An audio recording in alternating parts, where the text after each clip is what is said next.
দেখো তোমার মেয়েকে বিয়ের সাজে কেমন লাগছে।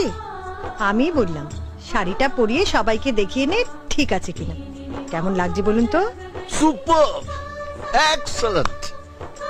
তবে কিছু একটা নেই নেই মনে হচ্ছে। ব্যাস শুরু হয়ে গেল তো তোমার খুদ ধরা। না না, সামথিং ইজ মিসিং। যার জন্য ওটা একটা খামতি লাগছে, ঠিক লাগছে না। কপালে লালটি, ওইটারই অভাব আঙ্কেল। কপালে লালটি পড়লে ওকে একেবারে বিয়ের কোণের মতন লাগবে। কারেক্ট, আকাশ ঠিক বলেছে। হ্যাঁ, এটাই তো নেই।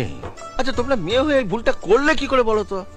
হ্যাঁ, এই জন্য বলছিলাম বর্ষার বিয়েতে আকাশে থাকাটা দরকার। যা লাল টিপটা পড়ে তো, যা।